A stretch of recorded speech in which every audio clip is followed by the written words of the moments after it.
ముందుగానే అనగా మొదటి దినమున మొదటి వర్తమానంలో నేను మీకు ఇచ్చినటువంటి బేస్ లేకపోతే పునాది వచనం, ఆ వచనమును జ్ఞాపకం చేస్తున్నాను. మేము ప్రకటించని యేసు, మీరు పొందని ఆత్మ, మరియు మేము పరిచయం చేయని సువార్త. ఈ మూడిట్లో దేనిని ఎవడు ప్రకటించినా అలాంటి వారిని కూడా మీరు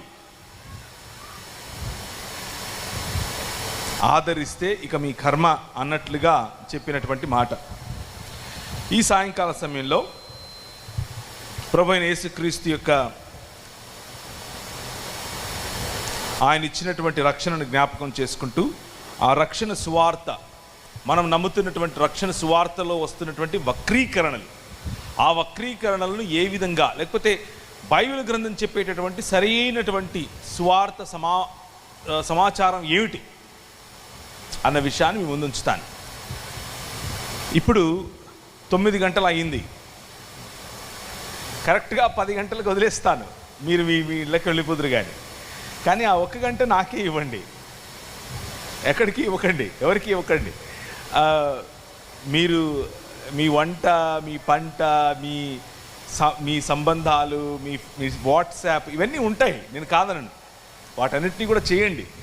కానీ ఈ 1 గంట వాటి నుంచి కొంచెం పక్కకు వచ్చి దేవుని వాక్యాన్ని మాత్రమే వినటానికి కొంచెం సమయాన్ని కేంద్రీకరించండి, ఏర్పాటు చేయండి. దానివల్ల మనందరికీ కూడా ఉపయోగం అవుతుంది. ప్రభు అయిన యేసుక్రీస్తు చేసినటువంటి నిబంధన నిత్య నిబంధన. ప్రభు అయిన యేసుక్రీస్తు మానవులతో మరియు మానవులను తన తండ్రి అయినటువంటి దేవునితో ఐక్యపరచడానికి చేస్తున్నటువంటి నిబంధన నిత్య నిబంధన. దీన్ని బెరిత్ ఒలాం అని పిలిచారు. బెరిత్ ఒలాం, బెరిత్ ఒలాం అనంటే నిత్య నిబంధన. దేవుడు మనుష్యులతో చేసినటువంటి నిబంధన కూడా నిత్య నిబంధనే. మీకు గుర్తు చేయటం కోసం కొంతమంది చెబుతున్నటువంటి విశ్వాస ప్రమాణ ఆధారంగా మానవ చరిత్రను కొన్ని సమయాలలో విభజిస్తూ అది పాత నిబంధన, అది పాత కాలంలో దేవుడు చేసినటువంటి నిబంధన, ఇప్పుడు క్రొత్త నిబంధన, క్రొత్త కాలంలో దేవుడు చేసిన నిబంధన అంటూ డైసెక్ట్ చేస్తూ మనకు చెప్తూ ఉంటారు.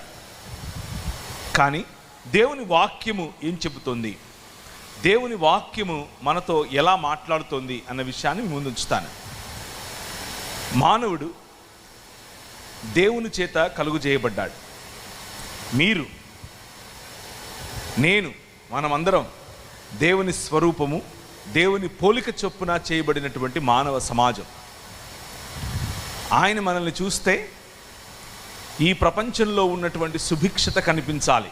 కారణం ఏమిటి అని అంటే ఆయన మనల్ని ఏలమన్నాడు, ఆయన మనల్ని పరిపాలించమన్నాడు, ఆయన మనల్ని భూమిని నిండించమన్నాడు, ఆయన మనల్ని దానిపైన రాజ్యం చేయమన్నాడు, అభివృద్ధి చెందమన్నాడు.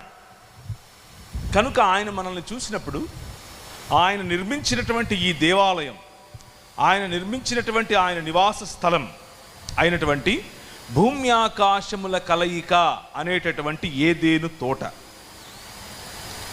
భూమి ఆకాశముల కలయిక అనేటటువంటి ఏదేను తోట మనకు చెప్పేటటువంటి, లేకపోతే మనం వింటున్నటువంటి ఈ సమాచారంలో అనేక సార్లు గ్నాస్టిసిజం కనిపిస్తుంది. ఎందుకు అనంటే పరలోకం అక్కడెక్కడో దూరంగా ఉంది, మనం ఇక్కడెక్కడో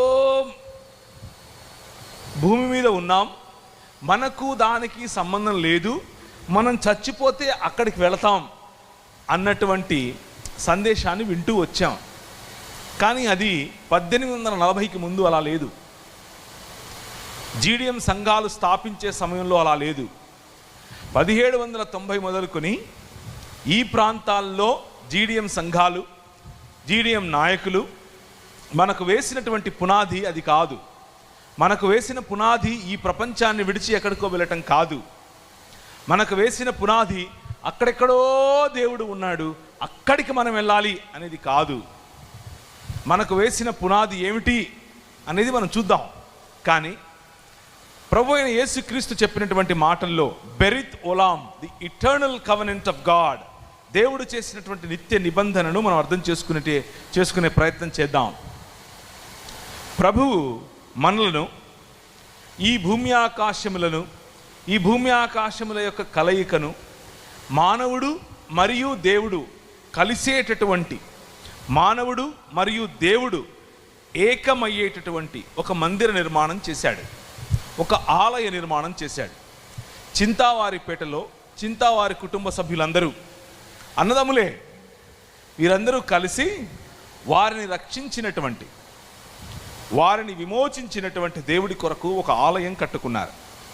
అలాగే దేవుడు కూడా మీరు కట్టుకోవటానికి ముందే, మీ ఆలోచనకు ముందే ఆయన ఒక ఆలోచనను, ఒక విశ్వ ప్రణాళికను వేశాడు.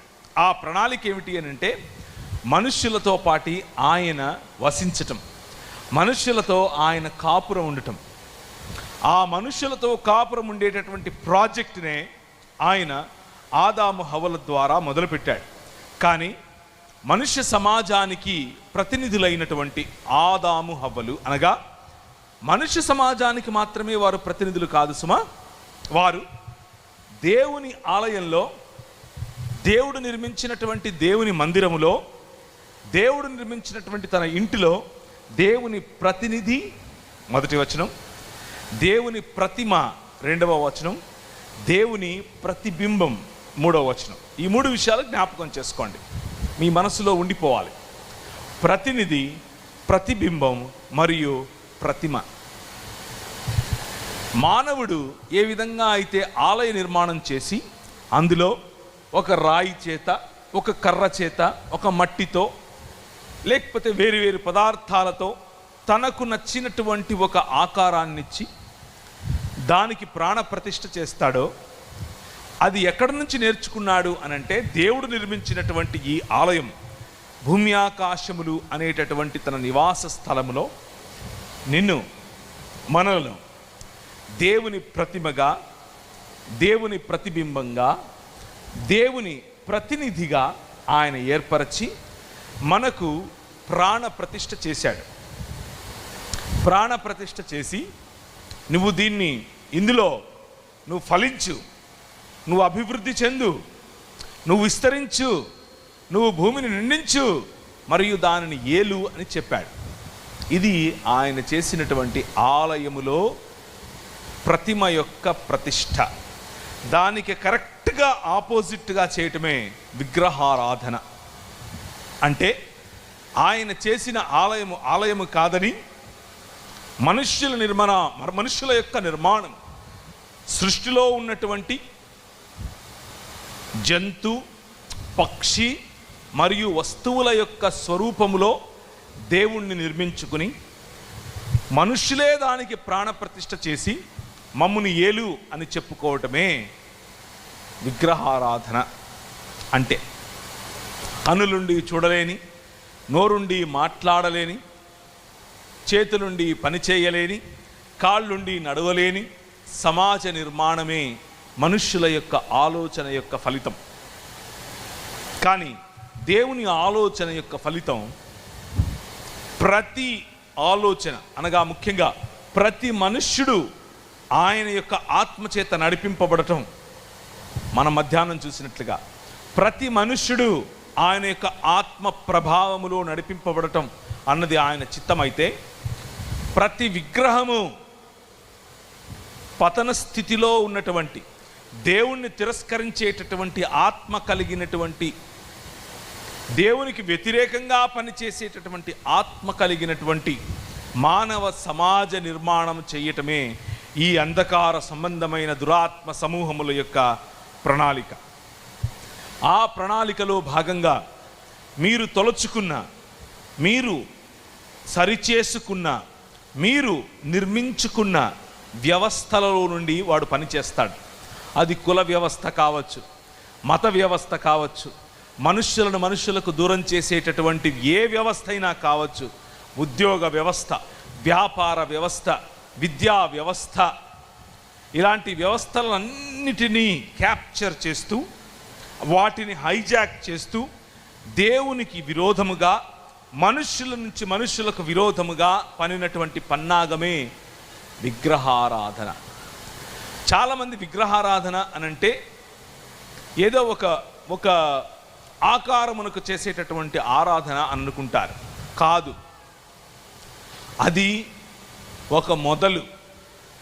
కానీ దానిని పొడిగిస్తే, దానిని ముందుకు తీసుకుని వెళ్తే విగ్రహము మరియు విగ్రహారాధన అన్నది చాలా డీప్, లోతైనటువంటి ఒక అనుభవం. ఈ విగ్రహారాధన మీ పిల్లలతో మొదలవుతుంది. మీ పిల్లల పట్ల మీకున్నటువంటి మక్కువను మనిషి ఆరాధించే క్రమంగా తీసుకుని వెళుతుంది. మీ భర్తతో మొదలవుతుంది, మీ భార్యతో మొదలవుతుంది, అందంతో మొదలవుతుంది, జ్ఞానంతో మొదలవుతుంది, సంబంధాలతో మొదలవుతుంది, కులంతో మొదలవుతుంది, సమాజముతో మొదలవుతుంది, ఉనికితో మొదలవుతుంది, రాజకీయ వ్యవస్థ, అలాగే పరిపాలనా వ్యవస్థ. ఇలా మెల్లిమెల్లిగా మీ పైన అన్ని రకాలైనటువంటి లేయర్స్, తెరలుగా, పొరలుగా మీ పైన అధికారం చేస్తుంది. ఇది చూడటానికి, వినటానికి అంత ప్రాక్టికల్గా మీకు అనిపించకపోవచ్చు, కానీ ఇదే ఆ వ్యవస్థ. దేవుని స్థానాన్ని దేవునికి ఇవ్వకుండా, దేవుని స్థానాన్ని మనుష్యుడు సృష్టించినటువంటి ఏ వ్యవస్థకు, ఏ ప్రణాళికకు, ఏ కులానికి, మతానికి, అందానికి, గర్వానికి, చదువుకు ఇచ్చిన అది విగ్రహారాధనే.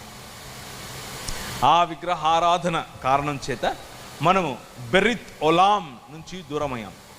దేవుడు చేసినటువంటి నిత్య నిబంధన ఏమిటి అనంటే, దూరమైనటువంటి మనుష్య సమాజాన్ని నేను తిరిగి నా వైపుకు తెచ్చుకుంటాను అని చెప్పటమే.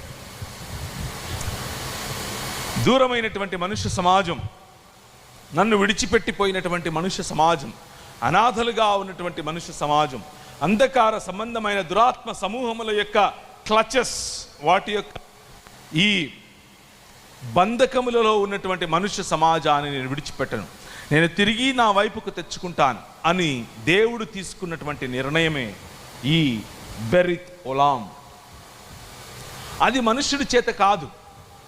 ఎందుకు అనంటే, ఒక్కసారి దేవుణ్ణి తృణీకరించినటువంటి మనిషి, ఒక్కసారి దేవుణ్ణి తృణీకరించినటువంటి మనుష్య సమాజం దేవునికి మనిషికి మధ్య ఒక అగాధాన్ని ఏర్పరచుకున్నాడు. దేవుడు ఏమై ఉన్నాడో తెలిసినటువంటి మనిషి ఇప్పుడు దేవుణ్ణి తిరస్కరించడం ద్వారా ఆయన ఏమై ఉన్నాడో మర్చిపోయాడు. సృష్టిలో ఉన్నటువంటి జీవరాశులను తనకు దేవుడుగా చేసుకున్నాడు, తనపై అధికారిగా చేసుకున్నాడు. దాని కారణం చేత దేవుని గుణగణాలను మర్చిపోయాడు. కానీ ప్రభువు మనల్ని విడిచిపెట్టలేదు. కానీ దేవుడు మనల్ని విడిచిపెట్టలేదు. ఆయన అన్నాడు, తిరిగి నిన్ను నేను నా కుటుంబముగా చేసుకుంటాను, నా కుటుంబముగా చేసుకొని నేను వచ్చి మీ మధ్య నివాసం చేస్తాను. 66 పుస్తకాలు ఉన్నటువంటి బైబిల్ గ్రంథం యొక్క సారాంశము ఇదే. నేను వచ్చి మీ మధ్య నివాసం చేస్తాను. కానీ చాలాసార్లు క్రైస్తవ సమాజంలో ప్రకటింపబడేటటువంటి సువార్త ఇది కాదు. చాలాసార్లు క్రైస్తవ సమాజంలో ప్రకటింపబడుతున్నటువంటి సువార్త, ఈ ప్రపంచాన్ని నువ్వు వదిలి ఎక్కడికో వెళ్ళాలి. బైబిల్ ప్రకటిస్తున్నటువంటి సువార్త, నేను వచ్చి మీ మధ్య నివాసం చేస్తాను. ఈ రెండింటికి ఉన్నటువంటి తేడా. దీన్ని గమనిస్తే నేను ప్రకటించినటువంటి సువార్తను మీరు నమ్ముతున్నారా అన్నటువంటి మాటను మీరు గుర్తించిన వారవుతారు. కొంతమంది అంటారు, పరలోకం అన్నది అక్కడెక్కడో ఉన్నది, అందులోనికి వెళ్ళటానికి యేసుక్రీస్తు ప్రభు మీకోసం రక్తం కార్చాడు, ఆ రక్తంలో మీరు కడగబడ్డారు కాబట్టి యేసుక్రీస్తు ప్రభు భూమి ఆకాశములను సృజించటానికి ముందే కొందరిని ఆయన ఎన్నుకున్నాడు, కొందరిని ఆయన తన రక్తం చేత ప్రోక్షించాడు, కొందరిని ఆయన తన పరలోకములోనికి తీసుకుని వెళ్తాడు. మిగిలినటువంటి 90%, మిగిలినటువంటి 80%, అది ఎంత శాతమో వారికి తెలియదు, నాకు తెలియదు, అనేకులు నరకంలో పడిపోతారు అని బైబిల్ చెప్తోంది అని చెప్తారు. బైబిల్ ఎక్కడా ఇటువంటి సమాచారం ఇవ్వదు. ఇది వారి స్వంత కల్పన, ఇది వారు స్వయంగా నేర్పించుకున్నటువంటి, వారు స్వయంగా కూడగట్టుకున్నటువంటి వేరొక సువార్త.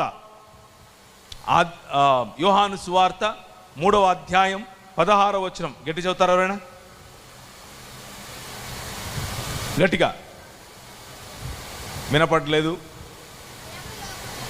దేవుడు లోకమును ఎంతో ప్రేమించెను కాగా ఆయన తన అద్వితీయ కుమారుడిగా పుట్టిన వాని యందు విశ్వాసముంచు ప్రతివాడును నశింపక నిత్య జీవము పొందినట్లు ఆయనను అనుగ్రహించెను. దేవుడు ప్రేమ మీద వర్కౌట్ చేస్తున్నాడు. తన కుమారుడిగా పంపించినటువంటి వాడి మీద విశ్వాసముంచు వారి కొరకు ఆయన వేచి చూస్తున్నాడు. విశ్వాసముంచటం నీ పని. కానీ వీరు చెప్పే సువార్త ఏమిటి అని అంటే, నువ్వు విశ్వాసం ఉంచాలా ఉంచకూడదా అన్నది కూడా దేవుడే నిర్ణయిస్తాడు. కొంతమంది చెప్పినట్లు శివుడాజ్ఞ లేనిదే చీమైనా కుట్టదు అన్నట్లు, యెహోవా ఆలోచించనిదే నువ్వు తన కుమారుడైనటువంటి యేసుక్రీస్తును నమ్మాలా నమ్మకూడదా, నీ పైన అధికారం, నీకు ఆ అధికారం లేదు అని చెబుతారు. నువ్వు అలా నమ్మటానికి వీలుండలేదు అని చెబుతారు. ఇది దేవుని వాక్యమునకు విరుద్ధం.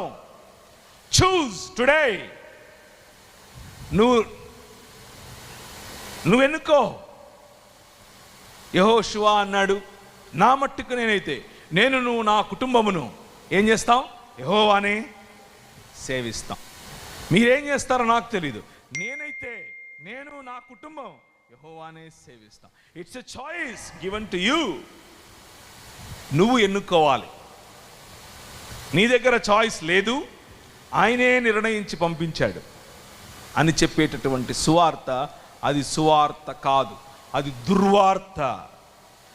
చాలామంది స్నేహితులు, నాకు తెలిసినటువంటి స్నేహితులు, ఈ వాక్యాన్ని, వీళ్ళ యొక్క థియాలజీని అడ్డం పెట్టుకుని ఏమంటున్నారు అని అంటే, అరే మీ దేవుడు అంతగా నన్ను ప్రేమిస్తే, ఇదిగో నేను లాజరు పక్కన పడుకొని ఉన్నాను, నేను చచ్చిపోయిన స్థితిలో ఉన్నాను, ఆయనే వచ్చి నాతో మాట్లాడితే నన్ను లేపుకుంటాడు, మధ్యలో నువ్వెందుకు నాకు సువార్త చెప్తున్నావు అంటున్నారు. ఆయన లేపుకుంటాడులే, మధ్యలో నువ్వెందుకు నాకు చెప్పేది అంటున్నాడు. నువ్వు చెప్పినా నేను వినను కదా. ఎందుకు అని అంటే డివైన్ ఎగ్జాస్టివ్ డిటర్మినిజం అంటున్నారు. అనగా దేవుడే అన్నిటినీ నిర్ణయిస్తాడు. ఆయన నిర్ణాయక చిత్తంలో నేనుంటే నేను రక్షింపబడతాను. నువ్వు మళ్ళా చెప్పేది ఏంటి నాకు? ఆయన నిర్ణాయక చిత్తంలో నేనుంటే నేను పరలోకి వెళ్ళిపోతాను, నువ్వేది మళ్ళా చెప్పేది నాకు అన్నటువంటి తర్కం. కానీ దేవుని వాక్యం అలా చెప్పటం లేదు. చూజ్ యీ టుడే. ఈరోజు నీ ముందు మంచి మరియు చెడుల యొక్క 2 మార్గాలు కనిపిస్తున్నాయి. ఏది నిర్ణయించుకో అని చెప్పేటటువంటి సువార్త నిజమైన సువార్త. గ్నాస్టిసిజం చెప్పేటటువంటి సువార్త, మీలో కొందరు ఎలీట్, మీలో కొందరు విశేషమైనటువంటి జ్ఞానానికి అర్హులు, వారికి మాత్రమే దేవుడు కొన్ని విశదపరుస్తాడు. ఆ విశదపరిచినటువంటి వారిని మాత్రమే దేవుడు తన వైపుకు తీసుకుంటాడు. అదే వార్తే ఈ వార్త. ఇది సువార్త కాదు, కేవలం వార్త. ఏంటా వార్త?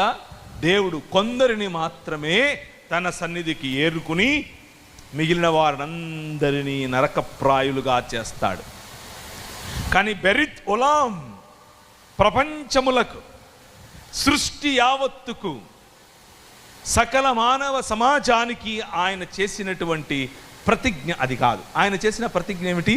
నేను మిమ్మల్ని విడిచిపెట్టను. ఎప్పుడెప్పుడు చేశాడు? మనుష్యుల సమాజము వారి ఆలోచనలోని, ఊహలోని, క్రియలోని సమస్తము కేవలము ఎల్లప్పుడూ చెడ్డదిగా ఉంది అని ఆయన గుర్తించినప్పుడు హీ రిపెంటెడ్.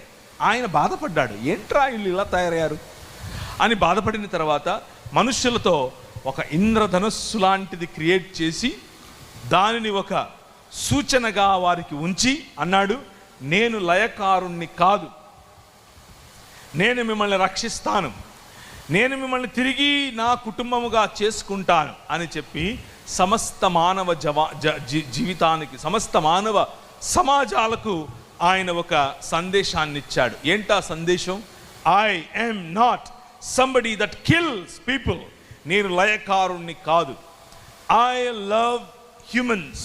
నేను మనుష్యులను ప్రేమించేవాడిని, మనుష్యులను ప్రేమిస్తున్నాను, ఆ ప్రేమలో మిమ్మల్ని నేను తిరిగి కట్టుకుంటాను అని చెప్పాడు. ఆ ప్రేమ సందేశమే సువార్త. ఆ ప్రేమ సందేశమే దేవుడు మనకిచ్చినటువంటి సిలువను గూర్చిన వార్త. ఆయన నోవహుతో మొదలుపెట్టి ఆ కవనెంట్ నిబంధనను చేశాడు. ఆ తరువాత మనుషులు ఆయన్ని ఇంకా మెల్లిమెల్లిగా ఆయన ఏర్పరిచినటువంటి ఏదేను తోటలో ఏ గోడలు లేవు, ఏ కోటలు లేవు, మనిషికి మధ్య ఇలాంటి విభేదం ఏది లేదు, జంతువులు వచ్చి మనుషులను చంపేది.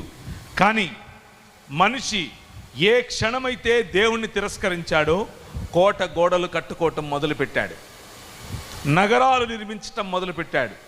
ఆ నగరాలలో, నేను ఒక నగరంలోనే ఉంటాను, నేనుండేటటువంటి అపార్ట్మెంట్లో 5 ఫ్లోర్స్ ఉంటాయి.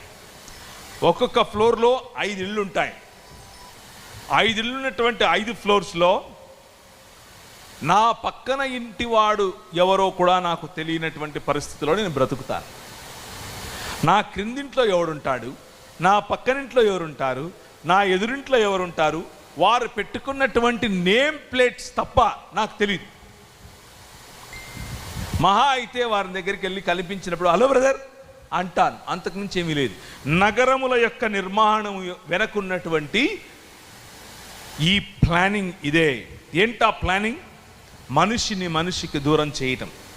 ఆ నగరముల నిర్మాణం మొదలైంది. నగరముల నిర్మాణం ఎప్పుడు మొదలైంది అని అంటే, నగరములు, వాటి చుట్టూ గోడలు, వాటికి ఒక పెద్ద గేటు ఎందుకు మొదలైంది అని అంటే, సృష్టి మనిషికి విరోధమైంది, మనిషికి విరోధమయ్యాడు.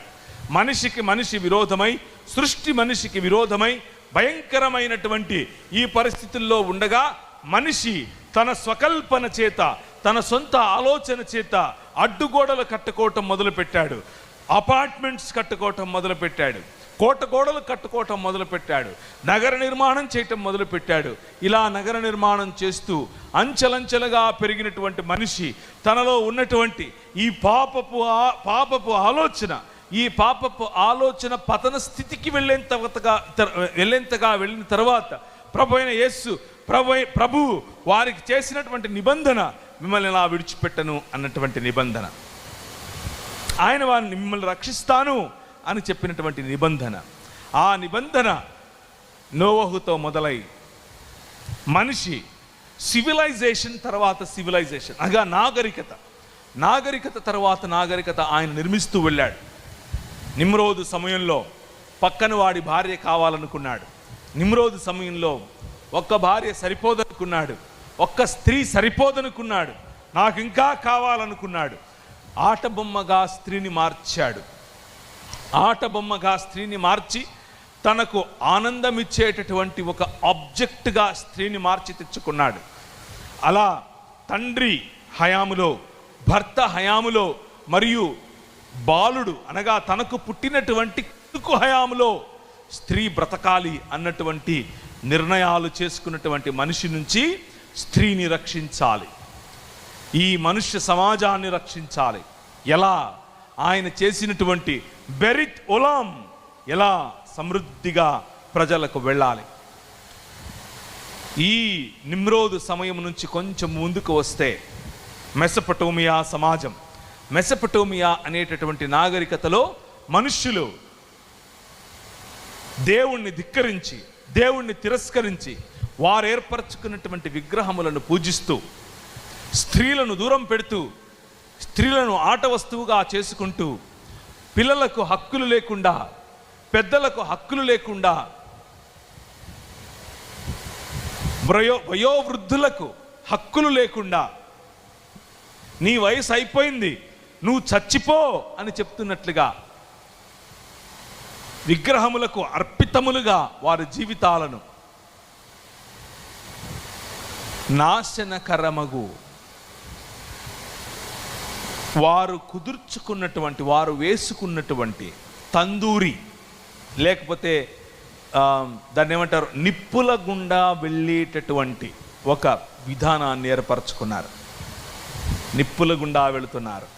ఈ మెసొపొటేమియా సమాజంలో పెద్ద పెద్ద నగరాలు, పెద్ద పెద్ద విగ్రహాలు, పూజలు. కారణం మనిషి వాటన్నిటికీ బానిస అవటం, మనిషి వాటి ముందు తలవంచటం, స్త్రీని వాటి ముందు తలవంచేలా చేయటం, పురుషాహంకారంతో నేను మనిషినయ్యాను అనుకుంటున్నటువంటి పురుషుడు నిజానికి ఈ సృష్టికి బానిస అవటం. సృష్టికి బానిస అయినటువంటి పురుషుడు స్త్రీని బానిసగా చూడటం, పిల్లలను బానిసగా చూడటం, పెద్దవాళ్లను ఇక అవసరం లేని వాళ్ళగా చూడటం. అలా ఉన్నటువంటి పరిస్థితుల్లో ఒక్క కుటుంబాన్ని ఎన్నుకున్నాడు దేవుడు. ఆయన పేరే అబ్రహాము. అబ్రహాము, చిత్తము ప్రభా, come on, come out of this civilisation, ఈ నాగరికత నుంచి బయటికి రా. నేను నిన్ను ఒక మహా పట్టణము, ఒక మహా రాజ్యముగా చేస్తాను. మన ప్రయాణం పట్టణాల నుండి రాజ్యం వైపుకు. మన ప్రయాణం ఒక తోటలో నుండి పట్టణానికి వెళ్ళింది, ఇప్పుడు పట్టణాన్ని నుండి రాజ్యం వైపుకు ప్రయాణిస్తోంది. ఆ ప్రయాణములో అంతములో ఒక పట్టణమే దిగి వస్తుంది. తన భర్త కొరకు అలంకరింపబడినటువంటి ఒక పట్టణముగా, పెండ్లి కూతురు వలె పైనుంచి దిగి వచ్చేటటువంటి యెరూషలేము మన మధ్యలో దిగి వస్తోంది. అది ఒక పట్టణమే, కానీ ఆ పట్టణానికి చుట్టూ గోడలున్నప్పటికీ ఆకర్షణకే గోడలు. పట్టణానికి ఉన్నటువంటి గేట్స్ తెరవబడి ఉంటాయి. అందరి కోసం భూరాజులు వారి మహిమని మోసుకొని ఆ పట్టణంలోనికి బయలుదేరతారు, ఆ పట్టణంలోనికి వస్తారు. అటువంటి ప్రయాణమే మానవ ప్రయాణం, అదే సువార్త. ఈ సువార్త చాలా సంకుచితముగా కేవలము 2 పాయింట్లలో చెప్పేటటువంటి సువార్త కాదు. ఈ సువార్త విశ్వ కళ్యాణానికి సంబంధించినటువంటి సువార్త. ఈ సువార్త మానవులను తిరిగి మనుష్యులుగా మార్చేటటువంటి సువార్త. ఈ సువార్త దేవుడు తన ప్రణాళికను సమృద్ధిగా ఈ ప్రపంచంలో నిర్వర్తించేటటువంటి సువార్త. ఆ సువార్త మనకు అందిందా లేదా అనేదే ప్రశ్న. మెసొపొటేమియా నాగరికతలో దేవుడు మనుష్యుని తిరస్కరించిన కారణం చేత దేవుడు ఏర్పరచుకున్నటువంటి అబ్రహాము తన కుటుంబము ద్వారా ఆయన చెప్పాడు, 400 పైచిలుకు సంవత్సరాలు నీ పిల్లలు, నీ పిల్లల పిల్లలు వాళ్ళు ఐగుప్తు దేశంలో ఉంటారు. మెసొపొటేమియా ఈ ప్రపంచాన్ని ఏలేటటువంటి సూపర్ పవర్గా ఉంది. ఇప్పుడు ఆ సూపర్ పవర్ అన్నది మెసొపొటేమియా నుంచి ఐగుప్తు వైపుకు వెళుతోంది. ఐగుప్తు వైపుకు వెళుతున్నటువంటి ఆ నాగరికతను దేవుడు ముందే గమనించాడు. నేను ఆ ఐగుప్తులో మీ పిల్లలను పంపించడం ద్వారా నేను ఈ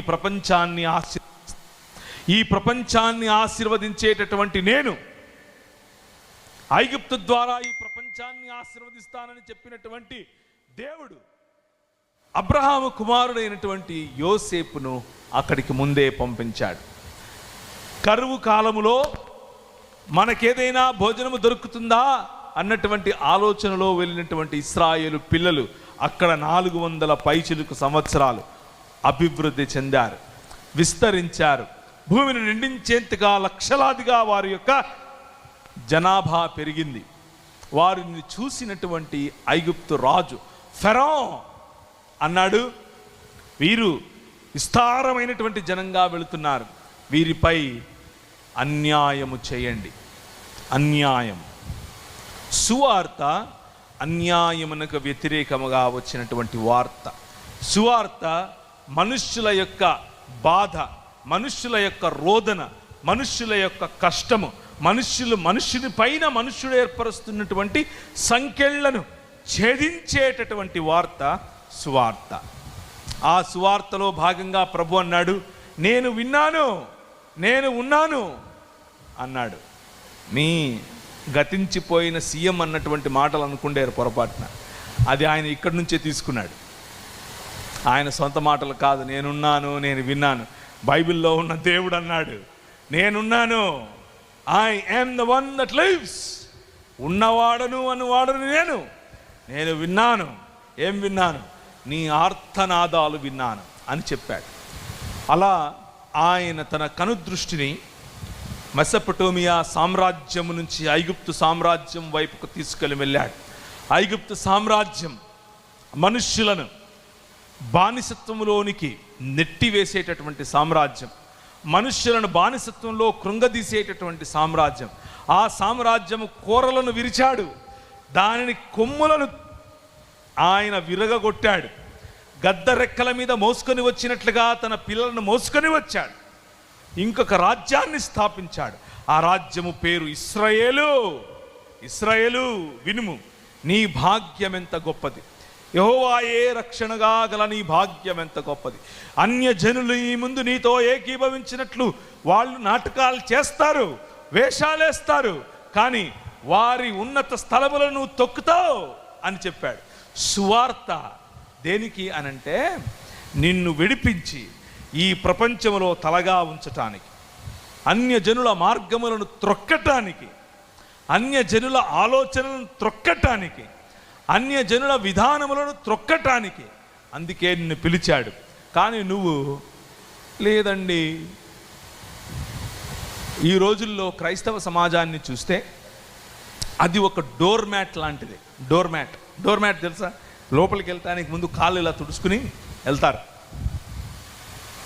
అన్యజనుల మధ్య క్రైస్తవ సమాజం ఆ విధంగా మారిపోవటానికి గల కారణం, ప్రియమైనటువంటి దేవుని సంఘమా జ్ఞాపకం ఉంచుకోండి, మన పిలుపు అది కాదు. మన పిలుపు అన్యజనులను దేవుని యొక్క తలగా ఉండటం, అన్యజనులలో మనము వెలుగుగా ఉండటం, అన్యజనుల విధానములలో మనము తలగా ఉండటం. ఆ తలగా ఉండటం ప్రేమ మార్గం, ఆ తలగా ఉండటం క్షమా మార్గం. అన్యజనులను క్షమించటం, అన్యజనులను ప్రేమించటం, అన్యజనులను ఐక్యపరుచుకోవటం, అన్యజనులను కౌగిలించుకోవటం, ఇది మన మార్గం.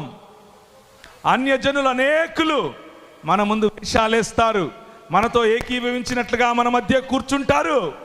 కానీ మన పిలుపు అన్యజనులను, వారి ఆలోచనలను, వారి పద్ధతులను, వారు దేవుణ్ణి వ్యతిరేకించేటటువంటి పద్ధతులను తొక్కాలి. అది మన పిలుపు.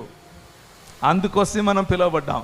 నీ సువార్త కేవలము నువ్వు చచ్చిపోతే ఎక్కడికి వెళ్తావు అనేది కాదు. నీ సువార్త ఈ ప్రపంచాన్ని, ఈ మనుష్య సమాజాన్ని, ఈ ప్రజలను ప్రేమించే సువార్త. ఈ ప్రజలను దేవుడు ఏర్పరచుకున్నటువంటి బెరిత్ ఉలాంగా ఏర్పరిచే సువార్త. ఈ సువార్త రక్షింపబడుచున్న వారికి దేవుడిచ్చేటటువంటి సువాసన, కానీ నశించిపోవచ్చున్న వారికి ఒక శవవార్త. చాలామంది ఈ రోజుల్లో మన మధ్యలో శవవార్తగా మాట్లాడుతున్నారు. ఒక శవాన్ని మీరు ఆరాధిస్తున్నారంటున్నారు, కానీ ఈ సువార్త శవవార్త కాదు. ఈ సువార్త దేవుని కొరకు నిలబడేటటువంటి ప్రజల యొక్క వార్త, దేవుని ప్రేమను చాటేటటువంటి వార్త, దేవుని ప్రజల యొక్క దేవుని ప్రేమను చాటే వార్తలో భాగంగా మనం యోసేపు ఏ విధంగా అయితే ఈ ఇశ్రాయేలు సమాజం కోసం మాత్రమే కాకుండా ప్రపంచం యావత్తు కోసము తను నిలువ చేసినటువంటి వనరులను ఇచ్చాడో, పంచాడో, ఆ విధంగా మనం ప్రపంచానికి కావలసినటువంటి వనరులను పంచటం కోసం ఇక్కడ ఉన్నాం. కేవలం క్రైస్తవ సమాజం మాత్రమే, మళ్ళీ చెప్తున్నాను, క్రైస్తవ సమాజం మాత్రమే ఆ సమాజంలో సభ్యులు కాని వారి కోసం ఉనికిలో ఉంది. మళ్ళీ చెప్పనా, కేవలం క్రైస్తవ సమాజం మాత్రమే ఆ సమాజంలో సభ్యులు కాని వారి కోసం ఉనికిలో ఉంది. మన పరిస్థితి, మన పిలుపు ఏమిటి అని అంటే, మన సమాజంలో లేని వారి కోసం మన బాధ, మన సమాజంలో లేని వారి కోసం మన తపన, మన సమాజంలో లేని వారి కోసం మన వనరులను పంచటం, అదే క్రీస్తు పిలిచినటువంటి పిలుపు. ఆ పిలుపులో భాగంగానే బెరిత్ ఓలాంలో భాగంగానే యోసేపు ఐగుప్తు సమాజంలో ఉన్న వారిని ఆశీర్వదించాడు. ఐగుప్తు ద్వారా ప్రపంచములను ఆశీర్వదించాడు. దేవుడు మనుషులను ఏర్పరచుకుంటాడు, కానీ ఆ మనుషులను ఏర్పరచుకొని భూమిలో నుండి తీసేసి ఇంకేదో ప్రపంచంలోనికి తీసుకొని వెళ్ళటం కోసం కాదు.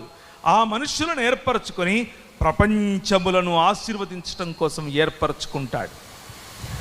ఐగుప్తు అయిపోయింది, ఇశ్రాయేలు సమాజం ఏర్పడింది, దేవుని రాజ్యం ఏర్పడింది. ఆ ఏర్పడిన రాజ్యంలో నేనే మీకు రాజును అని దేవుడు చెబుతూ ఉంటే, ఆయన గద్దరెక్కల మీద మోసుకొని వచ్చినట్లు మిమ్మల్ని మోసుకొని వచ్చాను అని చెబుతూ ఉంటే, ఇశ్రాయేలు మాత్రం నువ్వు మాకు రాజుగా వద్దు, మాకు కనిపించే రాజు కావాలి అని అడిగారు. మనుషుని యొక్క ఆలోచన దేవుని ఆలోచనకు కరెక్ట్గా ఆపోజిట్గా ఉంటుంది అని చెప్పటానికి ఇశ్రాయేలే ఒక ప్రమాణం. ఏ మనుష్యులనైతే ఈ అంధకార సంబంధమైన దురాత్మ సమూహాల నుంచి విడిపించాలని దేవుడు తన ప్రణాళికను వేశాడో, ఆ మనుష్యులే ఇప్పుడు మాకు అంధకార సంబంధమైన దురాత్మ సమూహముల యొక్క పరిపాలనే కావాలి అని చెప్పారు. నువ్వొద్దు, ఆయన అన్నాడు నేను నీకు రాజును, ఐ యామ్ ద కింగ్ అంటే ఇశ్రాయేల్ అంది కాదు, మాకు కనిపించే రాజు కావాలి. మా రాజు వెళుతూ ఉంటే ముందు ఇద్దరు గుండాలు వెనక ఇద్దరు గుండాలు వెళ్ళాలి. మా రాజు కారు వెళుతూ ఉంటే ముందొక కారు వెనక కారు వెళ్ళాలి. మా రాజు కోటు విప్పితే వెనకాల తీసుకోవటానికి కొంతమంది ఉండాలి. మా రాజు ఆయన షూస్ విప్పితే తిప్పి పెట్టడానికి కొంతమంది ఉండేట్లుగా మేము ఏర్పాటు చేసుకోవాలి. మా కళ్ళ ముందు కనిపిస్తున్నటువంటి అనేక రాజ్యాలలో ఏ విధంగా రాజులు ఉన్నారో అలాంటి రాజే మాకు కావాలి అన్నాడు. ప్రభు అన్నాడు, నేను కదా నీకు రాజు, ఐ యామ్ ద కింగ్, నేను కదా మిమ్మల్ని సంరక్షించేవాడిని. లేదు, మాకు ఆ రాజే కావాలి. సరే తీసుకోండి, మీ కర్మ తీసుకోండి అన్నాడు. వారికి రాజునిచ్చాడు, సౌలునిచ్చాడు. కానీ వారు ఏర్పరచుకున్న సౌలు కంటే ఘనంగా తన హృదయానుసారుడైనటువంటి దావీదును ఆయన అభిషేకించాడు. దావీదును అభిషేకించి మొదటగా నోవహు ద్వారా చేసిన నిబంధన, తర్వాత అబ్రహాము ద్వారా చేసిన నిబంధన, తర్వాత మోషే ద్వారా చేసిన నిబంధన, ఇప్పుడు దావీదు ద్వారా చేస్తున్నాడు. నా కుమారుడు నీరు నుంచే వస్తాడు, నా కుమారుడు నిన్ను ఏలతాడు, నీ ద్వారా వచ్చినటువంటి నా కుమారుడు ఈ ప్రపంచాన్ని ఏలతాడు, సింహాసనాసీనుడై సియోను మీద నివాసము చేస్తాడు, ఆయన నీతిగల న్యాయ దండము మీ మీద ఉంటుంది, న్యాయ దండముతో ఆయన పరిపాలన చేస్తాడు. ఆయన పరిపాలన మనుష్యుల పరిపాలన వంటిది కాదు. ఆయన పరిపాలన దేవుడు తన స్వరక్తమిచ్చి సంపాదించినటువంటి రక్తమును చేసేటటువంటి పరిపాలన. ఆ పరిపాలనను దేవుడు మన మధ్య చేయటానికి తన కుమారుడైనటువంటి యేసు క్రీస్తు అనేటటువంటి రాజును పంపుతాను అని చెప్పాడు. ఆ పరిపాలన అదే ఈ సువార్త. 2వ అధ్యాయం మీరు మొన్న చదివారు, నిన్న సాయంకాలం కీర్తనల గ్రంథం 2వ అధ్యాయం చదివారు. అన్యజనులు ఎలా అల్లరి చేయుచున్నారు, రండి వారి కట్లు విప్పుదుము అని భూరాజులు వారిలో వారు మాట్లాడుకుంటున్నారు. కానీ వారి చేతనవుతుందా? ఆకాశమందు సింహాసనాసీనుడైన వాడు వారిని చూసి నవ్వుతున్నాడు. స్వార్థ ఏమిటి అని అంటే దేవుడు నవ్వుతున్నాడు. మీ స్కీమ్స్, మీరు తలపెట్టినటువంటి స్కీమ్స్, మీరు తలపెట్టినటువంటి ఈ ప్రణాళికలు, దానితో మీరు రక్షణను సంపాదిస్తారా? సంపాదించలేరు. దానితో మీరు అభ్యుదయాన్ని సంపాదిస్తారా? సంపాదించలేరు. దానితో మీరు దేవుణ్ణి చేరుకుంటారా? చేరుకోలేరు. మనుష్యుడు ప్రతిసారి కట్టడాన్ని ఎత్తుగా చేస్తూ దేవుణ్ణి చేరుకోవాలి అనేటటువంటి ప్రయత్నాన్ని చేస్తూ చేస్తూ చేస్తూ అలసిపోతాడు తప్ప ఇంకేమి చేయలేడు. కానీ దేవుడు తానంతకు తాను దిగి రావటానికి సిద్ధం, తానంతకు తాను మనుష్య రూపిగా రావటానికి సిద్ధం, తానంతకు తాను మీ మధ్య నివాసం చేయటానికి సిద్ధం. అదే సువార్త. మనిషి ఎక్కి మనిషి సాధించలేని దేవత్వాన్ని దేవుడు మనుష్యత్వములోనికి తీసుకుని రావటమే సువార్త. మనిషి సాధించాలని ప్రయత్నం చేస్తూ ఓడిపోయినటువంటి దేవత్వమును ఓడిపోయినటువంటి పరిస్థితిలో దేవుడు మనుష్యత్వాన్ని ధరించుకొని మనుష్యుల కోసం ఏర్పరిచినటువంటి రాజ్యమే ఈ దేవుని రాజ్య సువార్త. అదే ప్రభు అయిన యేసుక్రీస్తు చెప్పినటువంటి సువార్త. మార్కు సువార్త 1వ అధ్యాయం 14వ వచనంలో ప్రభు అయిన యేసుక్రీస్తు అన్నాడు, కాలము సంపూర్ణమైంది గనుక, కాలము సంపూర్ణమైంది కాబట్టి ఆయన దేవుని రాజ్యము సమీపించి ఉన్నది, మారు మనస్సు పొంది. ఇప్పుడు చదవండి, దేవుని గూర్చిన సువార్తను ప్రకటించాడు ప్రభు అయిన యేసుక్రీస్తు. ప్రభు అయిన యేసుక్రీస్తు ప్రకటించింది కూడా సువార్తే. ప్రభు అయిన యేసుక్రీస్తు మరణ పునరుత్థానాలను ప్రకటించడం మాత్రమే సువార్త అని అనుకునేవారు పొరబడుతున్నారు. ప్రభు అయిన యేసుక్రీస్తే సువార్తను ప్రకటించాడు. ఏంటా సువార్త అనంటే దేవుని రాజ్యం. దేవుని రాజ్యం మన మధ్య వెలగటం, దేవుడే రాజుగా మనపై పరిపాలన చేయటం, అదే దేవుని రాజ్య సువార్త. ఆ రాజ్య సువార్తను మన ప్రజలు, మన పితరులు కొన్ని వందల సంవత్సరాల క్రితం నల్లట్ట పుస్తకం అని చెప్తున్నారు. ఆ నల్లట్ట పుస్తకాన్ని మోసుకొని మన మధ్యకు వచ్చారు, మన మధ్యకు వచ్చి దాన్ని ప్రకటించారు. ఆ నల్లట్ట పుస్తకం ఏం చేసింది ఏంటని ఆలోచిస్తే, ఆ నల్లట్ట పుస్తకం మన మధ్యలో ఏర్పరచినటువంటి ప్రజలను ఇక్కడ చనిపోతే ఇంకెక్కడికో వెళతారు అని చెప్పేందుకు మాత్రమే కాదు, కానీ ఈ ప్రపంచములను దేవుని నివాస యోగ్య స్థలముగా చేయటం కోసం ఆయన చేసినటువంటి ఒక ప్రణాళిక. ఆ ప్రణాళికలో భాగంగా 1799లో మొదలైనటువంటి ఈ ఉద్యమం, విశ్వ మానవ ఉద్యమం ఈ తెలుగు రాష్ట్రాల్లో మొదలైంది. మొట్టమొదటిసారిగా విశాఖపట్నం, కాకినాడ ప్రాంతాల్లో, తీర ప్రాంతాల్లో ఆ రోజు వచ్చినటువంటి ఓడలు ఆగినటువంటి ప్రదేశాల్లో నుంచి మొదలైంది. 1799లో బ్యాప్టిస్ట్ మిషనరీలు, 1799లో వచ్చినటువంటి SPCK మిషనరీలు, 1799లో మొదలైనటువంటి కలకత్తా మొదలుకొని ఈ కాకినాడ ప్రాంతం వరకు వచ్చినటువంటి మిషనరీలు భారతదేశంలో క్రీస్తు యొక్క రాజ్య స్థాపన కొరకు మాట్లాడటం మొదలుపెట్టారు. నువ్వు చస్తే ఎక్కడికి పోతావు, నువ్వు చస్తే ఎక్కడికి పోతావు కాదు, అది కాదు. వారు ప్రకటించినటువంటి సువార్త, వారు ప్రకటించిన సువార్త దేవుడు నివాసయోగ్యముగా ఉండేటటువంటి సమాజముగా నువ్వు మారాలి.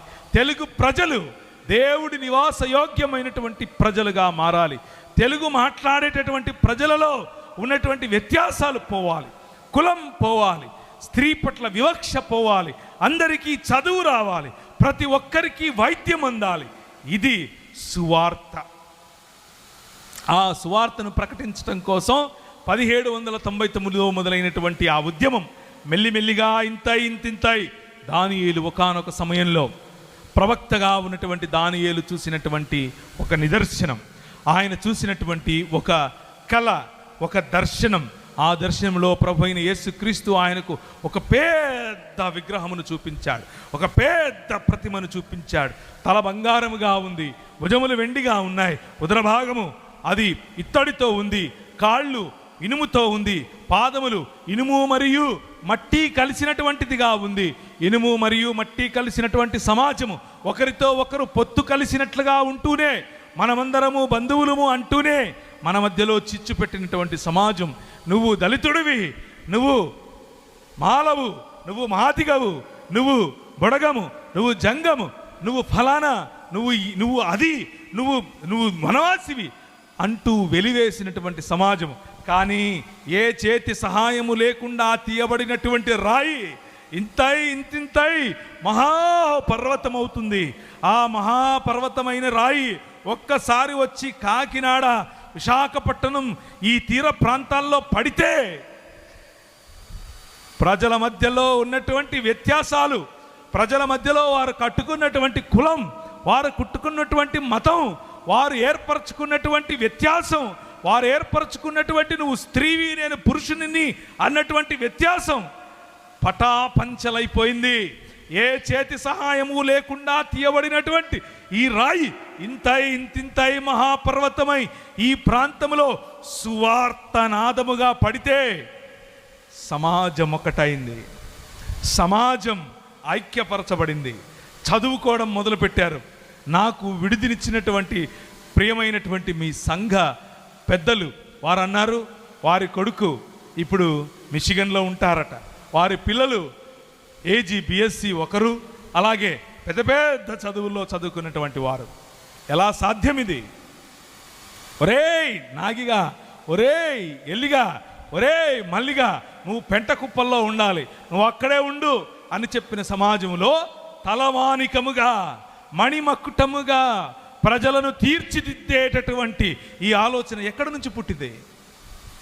66 పుస్తకాలు ఉన్నటువంటి నీ చేతిలో ఉన్నటువంటి బైబిల్ గ్రంథం ఒకసారి ఎత్తి చూపిస్తారా? సువార్త. నువ్వు చచ్చిపోతే పరలోకం పోతావా, నువ్వు చచ్చిపోతే పరలోకం పోతావా? That is not the gospel. అది కాదు మీ జీవితాలకు వెలుగు, మీ జీవితాలకు పునర్నిర్మాణం, స్త్రీకి గౌరవం, స్త్రీకి బట్టలు వేసుకునే అధికారం. నేను ఎక్కడి గురించో మాట్లాడట్లేదు, మీ గురించే మాట్లాడుతున్నాను. ఈ తీర ప్రాంతాల్లో కాకినాడ, విశాఖపట్నం, అలాగే పైకి వెళితే ఒడిస్సా, కిందికి వెళితే బందరు ప్రాంతం, ఒంగోలు వరకు స్త్రీలు బట్టలు వేసుకోవటానికి, పై వస్త్రం వేసుకోవటానికి అధికారం ఉండేది కాదు. ఇప్పుడు చూడండి, చక్కగా సీతాకోక చిలకల్లాగా మంచి మంచి చీరలు కట్టుకొని మంచి మంచి బ్లౌజులు వేసుకుని వచ్చారు. కారణం ఏంటంటారు? ఒకసారి మీ బైబిల్ ఎత్తి చూపిస్తారా? This is the reason. ఇది కారణం. ఈ బైబిల్ కారణం చేత మీరు మాత్రమే కాదు, మీ చుట్టుపక్కల ఉన్న వాళ్ళందరూ చీరలు కట్టుకుంటున్నారు, మీ చుట్టుపక్కల వారందరూ జాకెట్లు వేసుకుంటున్నారు, గౌరవప్రదమైనటువంటి జీవన విధానాన్ని జీవిస్తున్నారు. కారణం ఏంటంటారు? సువార్త. ఈ సువార్త ఒక వెలుగు వలె వెలిగింది కాబట్టి 1799 మొదలుకొని వచ్చినటువంటి సువార్త మన జీవితాల్లో అభ్యుదయాన్ని, మన జీవితాల్లో వెలుగును, మన జీవితాల్లో చదువును తీసుకొచ్చింది. కాబట్టి మనం ఈరోజు అడుగుతున్నాం, మన పిల్లలు అమెరికా, ఆస్ట్రేలియా, న్యూజిలాండ్, లండన్ వగైరా వగైరా వగైరా ప్రాంతాల్లో బ్రతుకుతున్నారు. కారణం ఏంటి? నువ్వు సస్తే పరలోకం పోతావా, నేను యేసు ప్రభు తీసుకొని ఎక్కడికి వెళ్తాడు, అది కాదు. మనిషి మనిషిగా బ్రతకాలి, మనిషి నిజమైన మనిషిగా బ్రతకాలి. You are in the image of God. నువ్వు దేవుని స్వరూపం, నువ్వు దేవుని పోలిక, ఆయన పోలికలో చేయబడినటువంటి నీవు, ఆయన స్వరూపంగా చేయబడినటువంటి నీవు, సకల హక్కులు కలిగినటువంటి నీవుగా బ్రతకాలి. ఈ మానవ సమాజం అంధకార సంబంధమైనటువంటి దురాత్మ సమూహముల చేత చిక్కబడినటువంటి సమాజం ఏర్పరిచినటువంటి విధి, ఏర్పరిచిన విధానం ఏమిటి? బ్రాహ్మణస్య ముఖం ఆసీత్, అనగా తలలో నుంచి పుట్టినవాడు బ్రాహ్మణుడు, ఛాతిలో నుంచి పుట్టినవాడు క్షత్రియుడు, ఉదర భాగంలో నుంచి పుట్టినవాడు వైశ్యుడు, కాళ్ళలో నుంచి పుట్టినవాడు శూద్రుడు. నువ్వు ఏదీ కాదు, నువ్వు చెప్పులు, నువ్వు బయట ఉండాలి, ఇంట్లోకి సంబంధం లేదు నీతో అని చెప్పారు. అది ఈ ప్రపంచం ఇచ్చేటటువంటి సువార్త. కానీ 66 పుస్తకాలు ఉన్నటువంటి నీ బైబిల్ గ్రంథం, నువ్వు చదువుతున్నటువంటి బైబిల్ గ్రంథం, నీ పిల్లలకు నువ్వు నేర్పుతున్నటువంటి బైబిల్ గ్రంథం, దానికి ఉన్నటువంటి విశిష్టత ఏమిటో తెలుసా?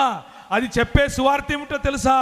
నువ్వు స్త్రీవైనా, నువ్వు పురుషుడివైనా, నువ్వు ఎవరివైనా సరే, దేవుని స్వరూపము, దేవుని పోలిక. God loves you. దేవుడు నిన్ను ప్రేమిస్తున్నాడు, దేవుడు నిన్ను కోసం ప్రాణం పెట్టాడు. ఎంతగా ప్రేమిస్తున్నాడంటే తన కుమారుణ్ణి సైతం ఇచ్చాడు. అలాంటి సువార్త, ఆ సువార్త ఈ సమాజాన్ని కట్టింది. ఆ సువార్త స్త్రీలకు గౌరవాన్ని ఇచ్చింది. ఆ సువార్త అందరికీ చదువునిచ్చింది. ఆ సువార్త అందరికీ వైద్యాన్ని ఇచ్చింది.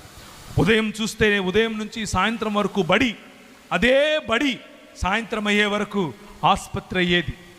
ఆసుపత్రి అయి ప్రజలకు మెడిసిన్ ఇచ్చింది.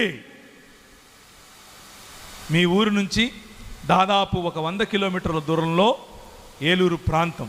ఆ ఏలూరు ప్రాంతానికి ఒక జమీందారు రాయబహద్దూర్, ఆ రాయబహద్దూర్ గారికి ఒక భార్య. ఆమెకు కడుపు వచ్చింది, కడుపుతో ఉంది, కానీ బిడ్డ తిరగబడిందని ముందే తెలుసుకున్నారు. ఇక ప్రసూతి చేస్తే చచ్చిపోతుంది అని అనుకున్నారు. ఏం చేయాలి అని బాధపడుతున్నాడు రాయబహద్దూర్ గారు.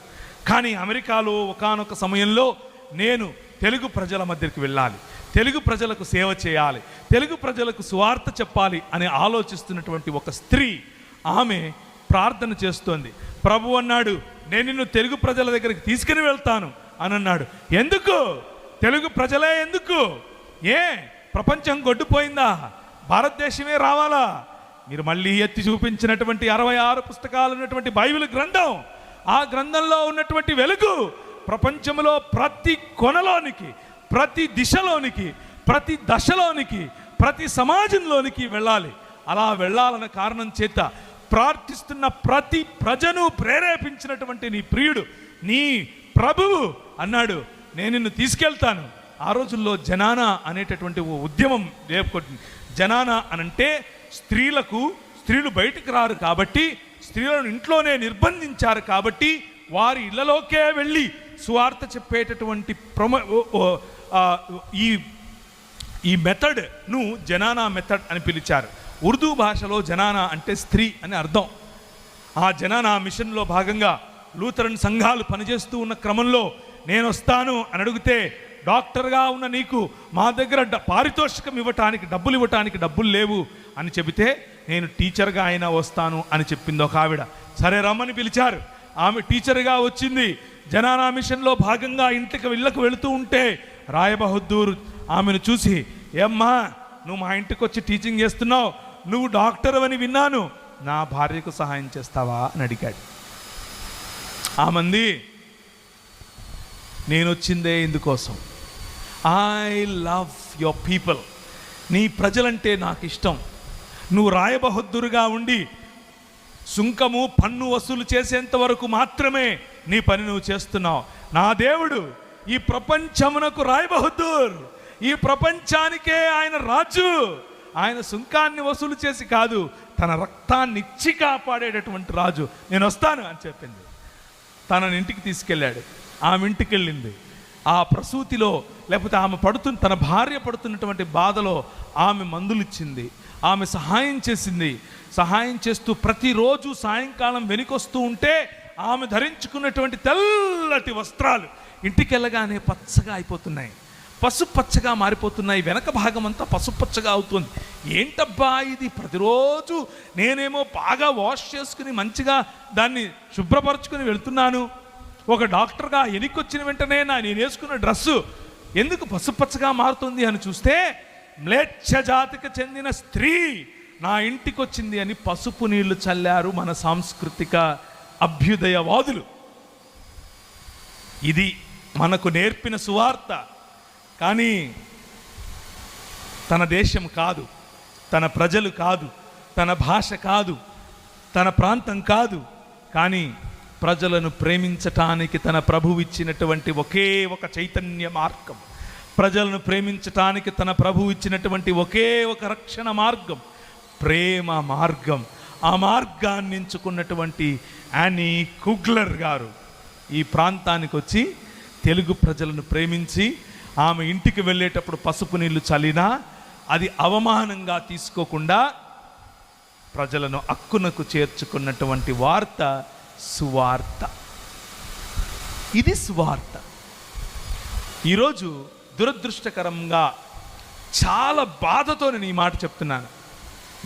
సువార్త సేవకులమును చెప్పుకునేటటువంటి వారు యూట్యూబుల్లో ఆడు అరుస్తున్నాడా, నేను డబల్గా అరుస్తాను, వాడు కొడతాడా నేను డబల్గా కొడతాను, ఆడు బూతులు ఆడుతున్నాడా నాకంటే ఎక్కువ బూతులు వాడు ఆడగలడా అని చూపించేటటువంటి పోటీతత్వం మనకు కనిపిస్తుంది.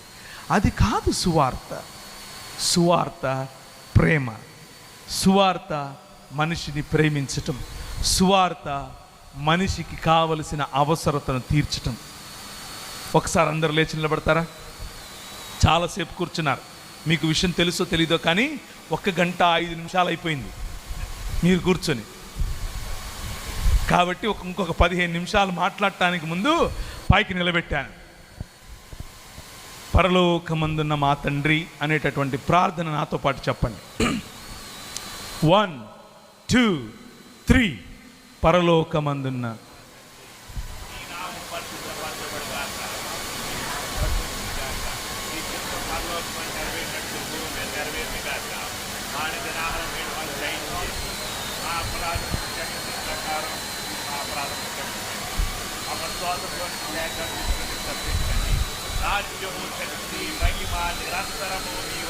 నీ పక్కనున్న వాళ్ళతో చెప్పండి, రాజ్యం దేవునిది, నీది కాదు, నీది కాదు, మనిషిది కాదు, రాజ్యం దేవునిది. దయచేసి కూర్చోండి. మనకు నేర్పించిన ప్రార్థన పట్టెడు అన్నం మా అనుదిన ఆహారం. ఇదే క్రైస్తవం, ఇదే క్రైస్తవం, ఇదే సువార్త. సువార్త నీ పక్కనున్నవాడు భోంచేశాడా లేదా అని చూడటమే. సువార్త నీ పక్కనున్నవాడు అవసరమైన బట్టలు వేసుకున్నాడా లేదా అని చూడటమే. ఇది మర్చిపోయి పెద్ద పెద్ద థియాలజీ, లోతైన అధ్యయనాలు ఎందుకు? ఏం చేయటానికి? నెత్తినేసి పులుముకోవటానికి కూడా పనికిరావు అవి. నీ సాటి మనిషిని ప్రేమించలేని సువార్త సువార్తే కాదు. ప్రేమైనటువంటి దేవుని సంఘమా, జాగ్రత్త. ఈ విషయంలో మనం ఎక్కడైనా తప్పిపోతున్నామేమో జాగ్రత్త పడాలి.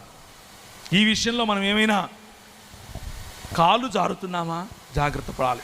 1773లో ఈక్వల్ జస్టిస్ టు ఆల్, అందరికీ సమానమైనటువంటి న్యాయం.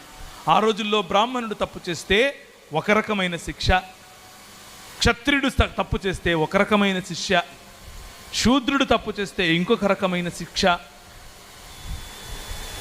అలాగే పంచముడు చెప్పులుగా భావించిన వాడు తప్పు చేస్తే మరణదండన లాంటివి ఈ ప్రపంచంలో, ముఖ్యంగా మన దేశంలో ఉండేది.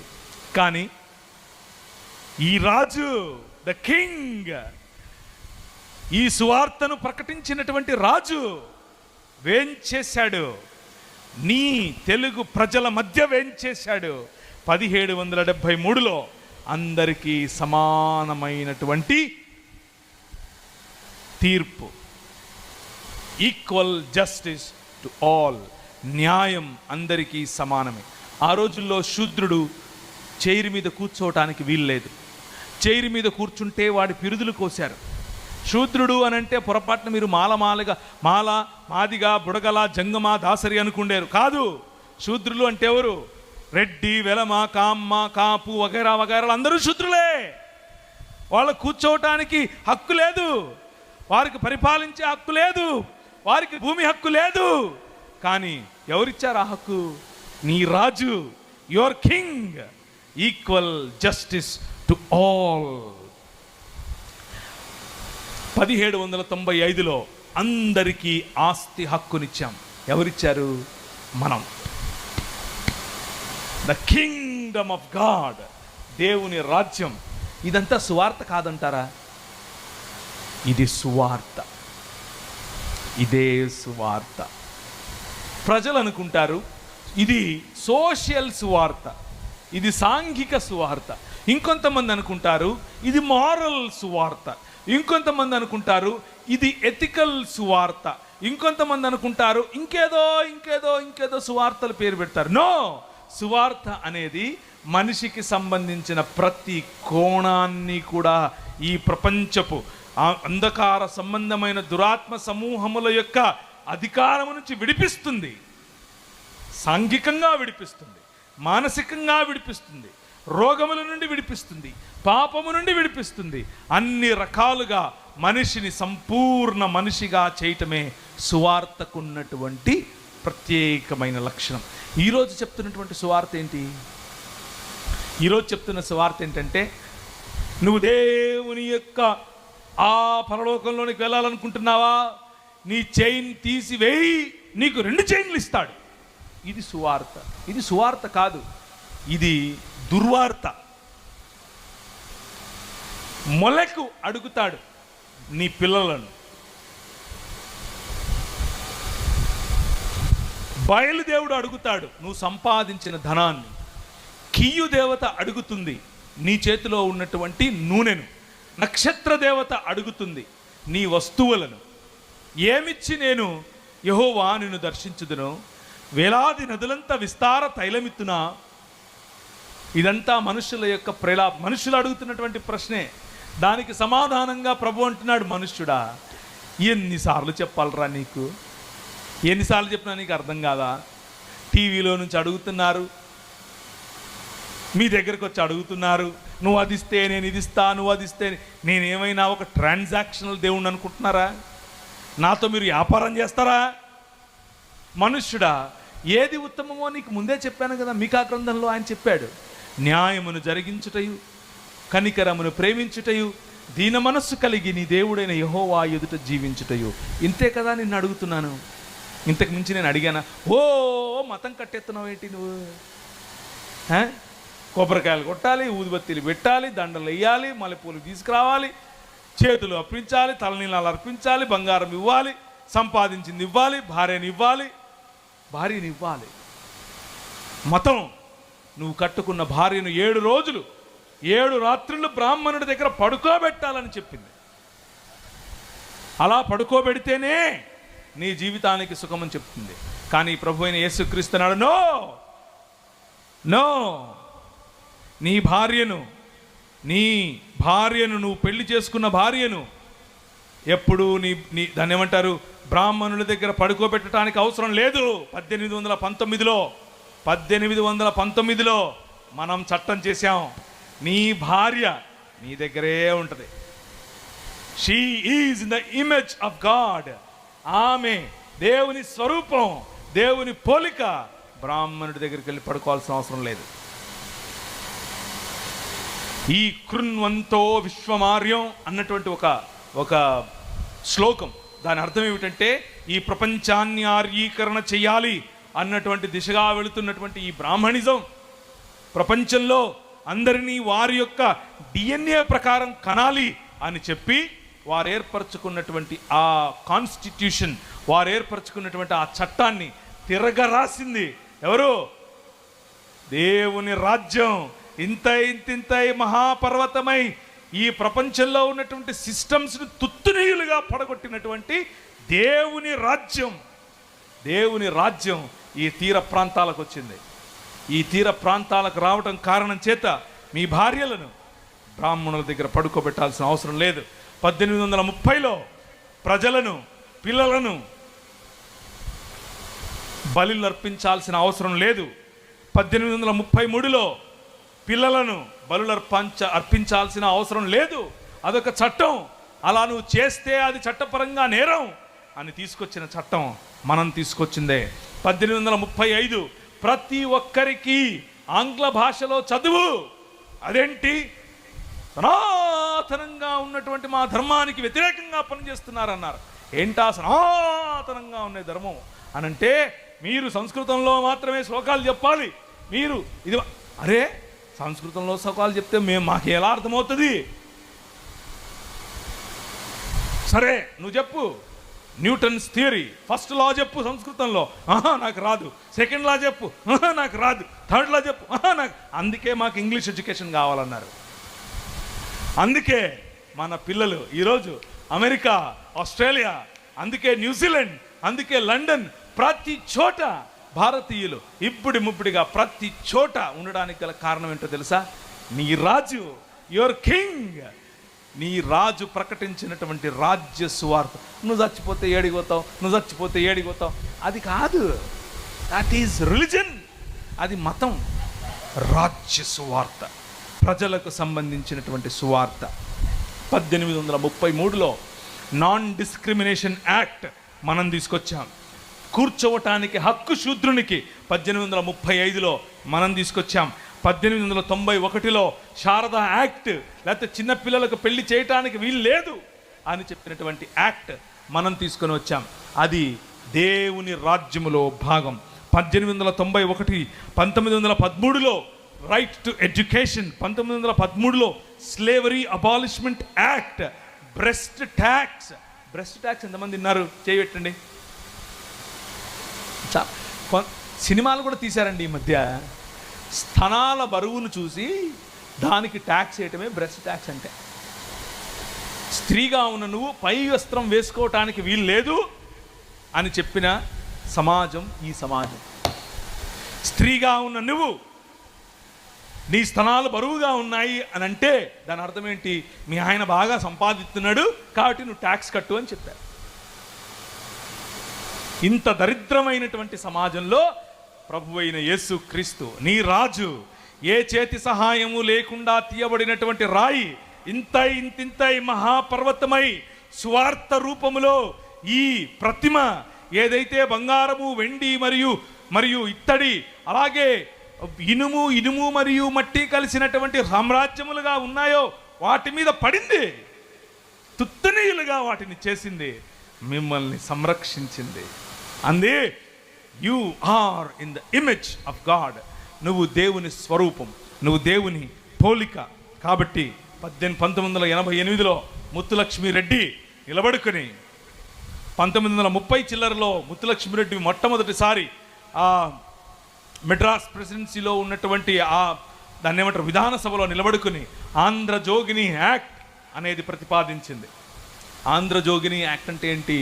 మన ప్రజలను, మన పిల్లలను వాళ్ళు అర్ధనగ్నంగా వారి ముందట వాళ్ళు డాన్సులు వేయాలట, వారి పిల్లలను కనాలట, కానీ పెళ్ళిళ్ళు చేసుకోవటానికి వీల్లేదు. వాళ్ళకి మొగుళ్ళు ఉండరు కానీ పిల్లలు ఉంటారు. ఎందుకు? మా స్థల పురాణం చెప్పింది అని అంటారు.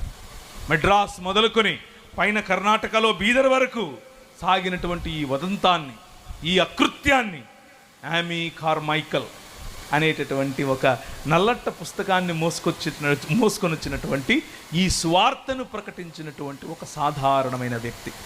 ఆమె వచ్చి ఆమెను కొడితే, ఆమె నడుము విరగొడితే 20 సంవత్సరాలు మంచం పట్టింది. 20 సంవత్సరాల్లో 20 సంవత్సరాలు 20 పుస్తకాలు స్త్రీయోద్ధరణ కోసమే పనిచేసింది, స్త్రీయోద్ధరణ కోసమే పుస్తకాలు రాసింది. అది that is the Kingdom of God and that is your king. నీ రాజు అది. నువ్వు చస్తే పరలోకం పోతావా, నువ్వు చస్తే పరలోకం పోతావా? ఎక్కడున్నాం మనం? జీడిఎం సంఘాలకు వేసినటువంటి పునాది ఇది కాదు. జీడిఎం సంఘాలకు వేసినటువంటి పునాది మానవోద్ధరణ, జీడిఎం సంఘాలకు వేసినటువంటి పునాది ప్రపంచోద్ధరణ, జీడిఎం సంఘాలకు వేసినటువంటి పునాది నీ చుట్టుపక్కల ఉన్నటువంటి ప్రజల యొక్క బాగు. ఇందులో భాగంగా అన్నీ బాగున్నాయి. క్రిస్మస్ వచ్చింది, పండుగలు వస్తున్నాయి, అన్నీ వస్తున్నాయి పోతున్నాయి. అమ్మ ఎక్కడుందో తెలీదు, అమ్మ తిందో లేదో తెలీదు, అత్త ఎక్కడుందో తెలీదు, అత్తకు భోజనం పెట్టడం ఇష్టం లేదు. నేను మాత్రం ఆదివారం రాగానే మంచిగా తయారై బైబిల్ పెట్టుకుని ఎక్కడికి వెళ్తాను? Do you think that is gospel?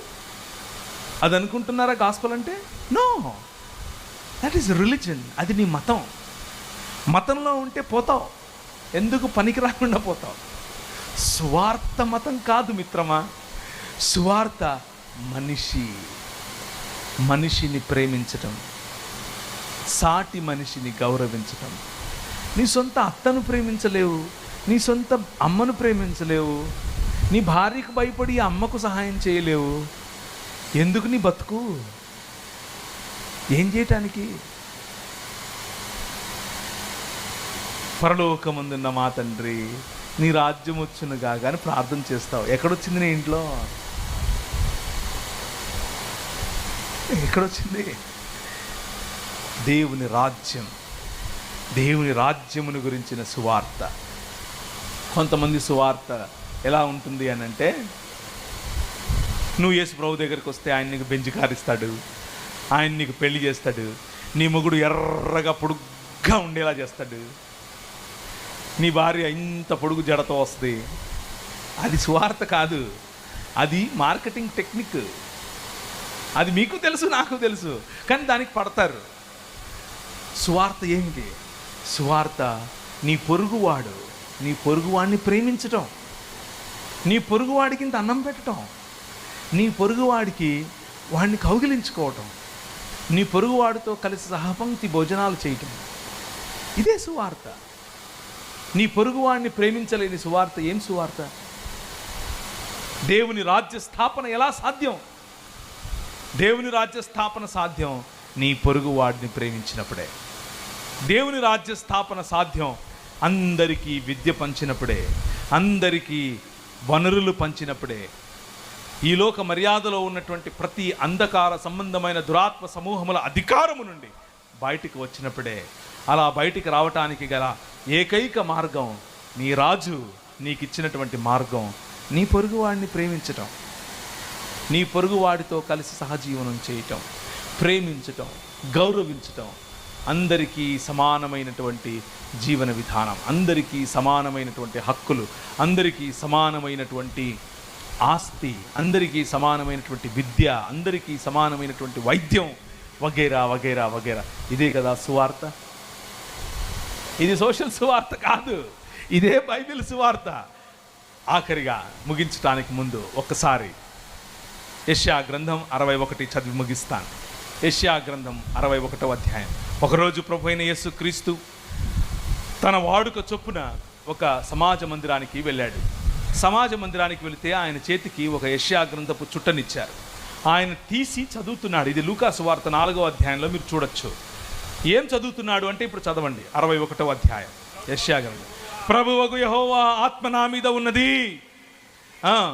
దీనులకు సువర్తమానమును ప్రకటించుటకును యెహోవా నన్ను అభిషేకించెను, నలిగిన హృదయము గల వారిని దృఢపరచుటకును, చెరలోనున్న వారికి విడుదల కలుగజేయుటకును, బంధింపబడిన వారిని విముక్తి ప్రసాదించుటకును, యెహోవా హితవత్సరమును ప్రకటించుటకును, దుఃఖాక్రాంతులైన వారికి ఓదార్చుటకును, సియోనులో దుఃఖించే వారికి ఉల్లాస వస్త్రాన్ని ధరింపచేయటానికి, బూడిదకు ప్రతిగా పూదండనివ్వటానికి, దుఃఖానికి ప్రతిగా ఆనంద తైలం ఇవ్వటానికి, భారభరితమైన ఆత్మకు ప్రతిగా స్తుతి వస్త్రమును ధరింపచేయటానికి ఆయనను this is what gospel is. ఇదే సువార్త. ఇది మర్చిపోయి అన్నీ పొగలు వస్తూ ఉంటాయి. దాన్ని ఏమంటారు, నిలబడుకొని మాడుతుంటే వెనకాల పొగలు పెడతారు, పైన లైట్లు పెడతారు, ఓ గిట భాము పెద్ద పెద్ద సౌండ్లు పెడతారు. ఇవన్నీ okay brother, but what about this? This is the mission. మనందరము ఆయన శరీరం, ఆయన మనకు తల. ఆయన అభిషేకం తల మీద నుంచి ఎక్కడికి పారుతుంది? శరీరమునికే పారుతుంది. అహరోను గడ్డము మీదుగా చొక్కాయి ఆఖరి వరకు పారినటువంటి సుగంధ తైలం, లేకపోతే ఈ తైలము యొక్క ఈ ఆయిల్ యొక్క సువాసన ఏ విధంగా విస్తరించిందో అదేవిధంగా ఆయన అభిషేకం మన మీదికి రావాలి కదా. అదే కదా మనం చేయాల్సినటువంటి పరిచర్య, మనం చెప్పాల్సినటువంటి సువార్త. ఆ సువార్త మీకు ఎక్కిందా? ఆ సువార్త మీరు చెప్పగలుగుతున్నారా? ఆ సువార్త కాకుండా వేరొక సువార్త మీ మధ్యలోనికి ప్రకటించేవారు వస్తున్నారా? ఆలోచించాల్సిన పని మీది. తలలోంచుకుంటే ప్రార్థించుకుందాం. ఈ సాయంకాల సమయంలో ప్రభు అయిన యేసుక్రీస్తు వేరొక సువార్తను ప్రకటించేటటువంటి, కేవలము మత ప్రాతిపదిక మీద బ్రతికేటటువంటి, కేవలము మత ప్రాతిపదిక మీద జీవించేటటువంటి క్రైస్తవ సమాజాన్ని ఆయన ప్రశ్నిస్తున్నాడు. ఏ బాధ్యత లేని భక్తి ఆయన ప్రశ్నిస్తున్నాడు. ఎక్కడికో వెళ్ళిపోవాలన్న ఆత్రాన్ని ఆయన ప్రశ్నిస్తున్నాడు. నూతన సమాజము, నూతన సృష్టిగా మారుస్తున్నటువంటి ఈ ప్రపంచమును నూతన సృష్టిగా మారుస్తున్నటువంటి ఈ ప్రపంచంలో నీ భాగస్వామ్యాన్ని ఆయన ప్రశ్నిస్తున్నాడు. ఆయన ప్రశ్నిస్తున్నటువంటి ఈ ప్రశ్నను మీరు ఒక్కసారి అర్థం చేసుకుంటే, ఆయన పరలోక ప్రార్థనను మీరు జ్ఞాపకం చేసుకుంటే, మీరు, మీ పక్కవారు, మీ పొరుగువారు ఎలా ఉన్నారు? మీ గ్రామం, మీ పొరుగు గ్రామం ఎలా ఉంది? మీరు, మీ జీవితం దేవునికి నచ్చినట్లుగా ఉందా, లేక కేవలము మత ప్రాతిపదికన మీద బ్రతుకుతున్నారా అన్నటువంటి ఆలోచనలోనికి ఈ సువార్త మిమ్మల్ని పిలుస్తోంది. ఈ సువార్త మిమ్మల్ని ఆహ్వానిస్తోంది. కృపగలిగిన తండ్రి, చేరి వచ్చిన అందరికీ నీ రాజ్య సువార్త అనేకులకు ఉపయోగపడే విధంగా బెరిత్ ఒలాంగా, దీపపు స్తంభముగా, అనేకులను మార్గములోనికి తీసుకొని వచ్చే వారముగా మమ్మను ఆశీర్వదించమని, స్థానిక సంఘములను ఆ విధముగా కట్టమని, మీకే సకల స్తుతి మహిమ ఘనత ప్రభావాలు చెల్లిస్తూ చేరి వచ్చిన ప్రతి ఒక్కరిని, ఏ ఒక్కరిని ఖాళీ చేతులతో పంపక వారి హృదయములను నింపి పంపమని చిన్ని ప్రార్థన యేసు నామమున అడుగుతున్నాము తండ్రి. ఆమెన్.